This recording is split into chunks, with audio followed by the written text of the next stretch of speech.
So today we're going to dig into 3 stories for you. There's a tricky homicide in Miami back in '86, then a suspicious fire scene in Oklahoma in '88, Right. and finally a really baffling medical crisis in a California ER in 1994. Very strange one, that last one. Yeah. So our plan is to pull out the most interesting details, sort of connect the dots, and give you a clear sense of what happened and, crucially, how forensic investigation played a part. Okay, let's unpack this first case. Okay, so the first one, like you said, Miami. Coconut Grove, March 1986. It kicks off with a 911 call. It's from a woman named Joyce Cohen. She's reporting a home invasion. Says her husband, Stan, has been shot dead in bed. Okay, so the initial picture is a burglary gone tragically wrong. That's what it looked like, or maybe what someone wanted it to look like. But right away, the lead detective, John Spear, he felt something wasn't quite right. Exactly. I mean, Joyce was the only other person in the house. Standard procedure, really. When there are only 2 people and one ends up dead, the survivor gets a closer look. It makes sense. So what were the first things that started to raise eyebrows for the investigators? Well, it's interesting how quickly the physical evidence started clashing with that initial story. You had the medical examiner's first guess about the time of death, Okay. which was kind of influenced by what Joyce was saying. But then forensic tests showed Joyce had gunpowder residue on her hands. Ah. And what was her explanation for that? She said she touched Stan, touched a pillow after she found him. Which, okay, maybe that could explain it on its own, but then things get more complicated, right? They found Stan's gun. Yes, they found his gun out in the garden.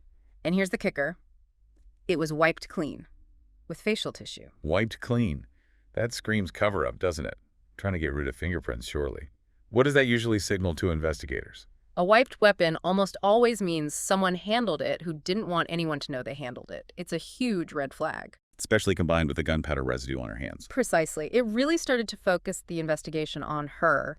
And then there's another piece of evidence, a tissue found in the bathroom. Ugh. This tissue had Joyce's blood on it, mixed with gunshot residue. That's pretty damning. It strongly suggested she was right there handling the gun when it went off. So the physical evidence is building up against her story, but then the case takes a twist, right? A confession comes out of left field. Yeah, completely unexpected. This guy, Frank Maglione, a career burglar, he confesses. But he doesn't just confess to a burglary. No. No. He says Joyce hired him and some others. It was a planned hit, designed to look like a burglary gone wrong. Wow. Okay, so she paid him to kill her husband. That was his story. It obviously turned the investigation upside down. But did his story line up? I mean, particularly with the timing? That was the tricky part. Maglione said the hit happened between 2:0 and 3 a.m., but Joyce's 911 call wasn't until after 5 a.m. Right, I remember reading that. She'd also taken a call from a friend around 5 a.m., too. That's like a 2-hour gap. That doesn't fit Maglione's timeline at all. It seemed like a major hole in his confession initially, but then investigators got a break. What was that? A neighbor had a guest staying over, and this guest remembered being woken up by gunshots around 3 a.m. Oh, so suddenly Maglione's timing makes sense. An independent witness confirms it. Exactly. That neighbor's guest became a really crucial piece. And to nail down the timing even more, they went back to the autopsy photos. Looking for what specifically? Lividity, how the blood settles in the body after death due to gravity. Right, it can tell you about the body's position and roughly when death occurred. Precisely. And the lividity patterns on Stan Cohen's body clearly showed he died around 3 a.m. Which lines up perfectly with Maglione and the neighbor's guest. Perfectly. And it completely contradicted Joyce's timeline, her 5 a.m. 911 call. So you had the wiped gun, the tissue with her blood and residue, the witness hearing shots, and the lividity. It all just dismantled her story. So the big takeaway here is how these seemingly small forensic details, residue, lividity, combined with those timeline inconsistencies, just blew a hole right through a very carefully planned deception. It really shows the power of that objective science. It really does. Okay, so our second case takes us to Oklahoma, just outside Oklahoma City, August 1988. Right, and this one starts with a burning truck. Yeah, a burning truck, body inside. At first glance, maybe a terrible accident. The victim was identified as a man named Jim Plants. But again, like the Cohen case, investigators probably weren't just accepting accident at face value, were they? What were the first clues? Something else was going on. Well, a few things stood out immediately. There was a spot of blood on the road behind the truck. That's odd for just a vehicle fire. Yeah. And the truck itself. They found a rag, partially burned, stuffed in the gas tank opening. Okay, that's definitely not accidental. Someone tried to start that fire deliberately. Clearly suggests arson. Plus, the fire damage was intense. Melted glass, which points towards an accelerant, probably gasoline, being used to really get it going. So, arson seemed likely, but the autopsy, that's what confirmed it was murder, right? Absolutely. The autopsy was definitive. Jim Plants hadn't died from the fire or a crash. He had severe head trauma. Both his forearms were broken. Brutal. And the analysis of gases in his lungs showed he was still alive, still breathing, when the fire started. Oh, God. Horrifying. So, unequivocally homicide. Yeah. Which leads to the next question. Why? What was the motive? That came into focus pretty quickly. Investigators found out Jim Plants had recently taken out a much bigger life insurance policy. And let me guess, his wife was the beneficiary. You got it. His wife, Marilyn, was the sole beneficiary. Suddenly, that potential financial gain casts a very different light on the situation. Okay, so motive is there. But how did they connect Marilyn to the actual act?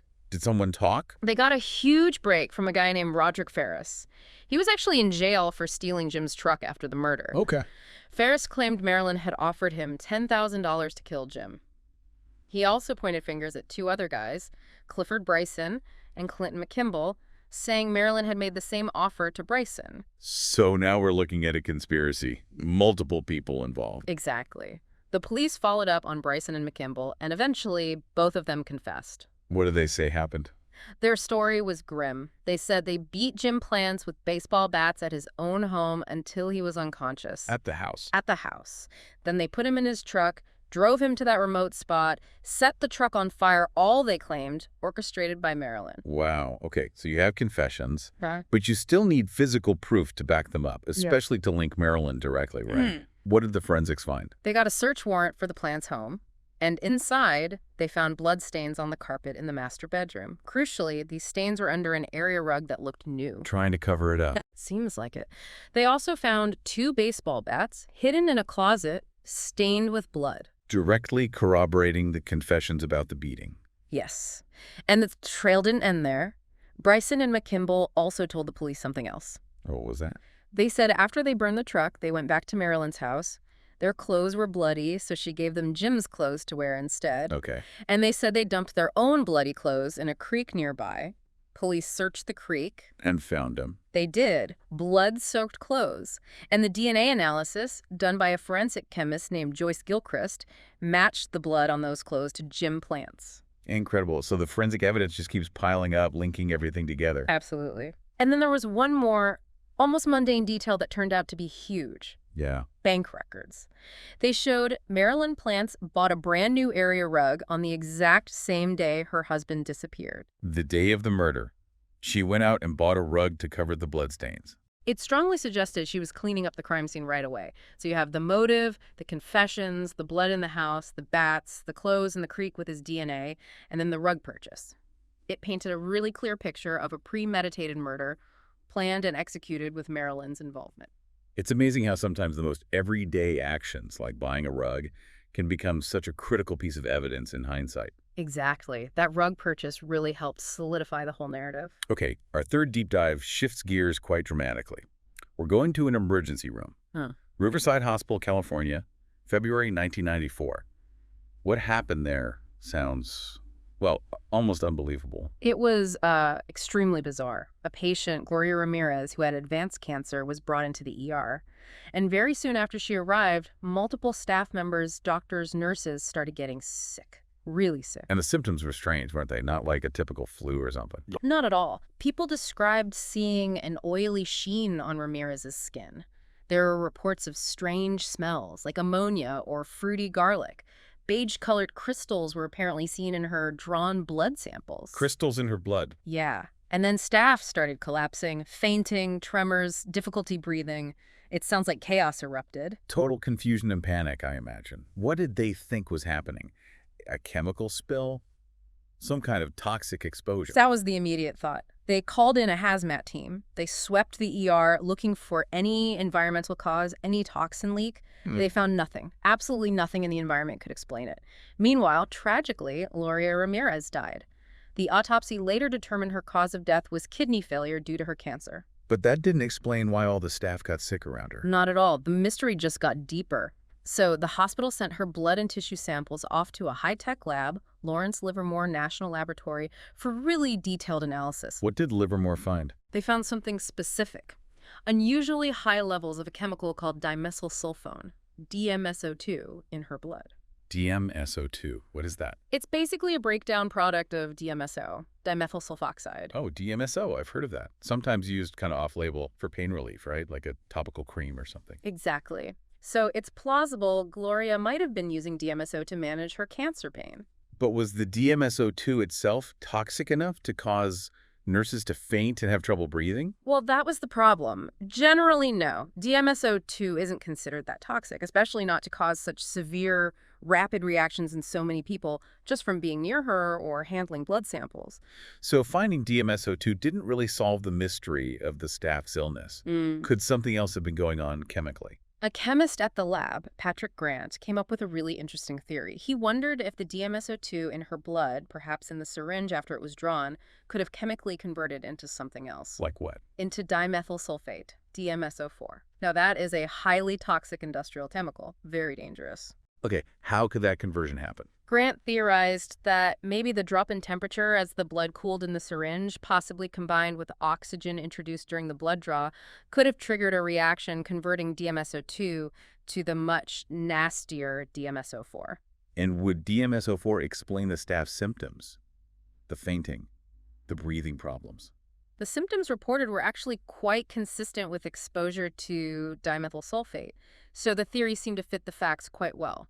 But could they prove it? Could they make that conversion happen in the lab? That's where it gets tricky. They tried to replicate the conditions, cool down blood with DMSO2, see if DMSO4 formed.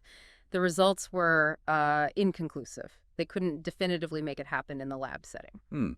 So the theory remains just a theory. Pretty much. But it's important to remember dimethyl sulfate is incredibly toxic. Even a tiny, tiny amount could potentially be lethal or cause serious harm, and some reports suggested the amounts needed could have been too small to easily detect after the fact. And didn't some of the staff report health problems long after the event? Yes, that's a significant point. Some of the affected staff members reported ongoing health issues like liver problems, pancreatitis, even a vascular necrosis bone death. Which really undermines the initial explanation from the health department, doesn't it? They basically put it down to mass hysteria. Exactly. Suggesting experienced medical professionals were just having a collective panic attack doesn't sit well, especially when they suffer tangible, long-term physical effects. So this case is kind of unresolved in a way. It highlights how complex these weird medical events can be and how hard it is to find definitive answers sometimes, even with advanced science. Absolutely. It leaves you wondering, doesn't it? Could seemingly harmless substances, like maybe a pain relief cream, somehow transform under just the right or wrong conditions into something dangerous? It's a bit unsettling. Okay, so looking back at all three of these cases, Cohen, Plants, Ramirez, what are the main threads connecting them? What do they tell us overall? Well, I think they powerfully illustrate how truth can be hidden, sometimes deliberately, like with Joyce Cohen staging a burglary or Marilyn Plants trying to cover up a murder. Right, deception. And sometimes maybe unintentionally, like the potential chemical reaction in the Ramirez case. The surface appearance of things is often just not the full story. And in the first two cases especially, it was the painstaking work of forensic science that really peeled back those layers of deception. Definitely. Gunshot residue, blood spatter, DNA, lividity patterns, even analyzing chemicals in blood. Yeah. These scientific tools are just crucial for investigators. They provide objective facts. They give the evidence a voice, really, speaking for victims who can't. That's a good way to put it. Every little detail matters. A wiped gun, a stain under a rug, those crystals in the blood tube, they can all be pieces of the puzzle. It also makes you think about initial assumptions, doesn't it? A burglary, an accident, a medical emergency. How easy it would have been to accept those first explanations if investigators hadn't kept digging. Absolutely critical thinking, questioning the obvious. Without that diligence, the real stories in the Cohen and Plants cases might never have come out. So, maybe for a final thought, considering how these cases show things aren't always what they seem, it makes you wonder, doesn't it? What other events or explanations out there, things we take as settled, might actually deserve a deeper dive? That's a fascinating question to ponder. What else might be hiding in plain sight?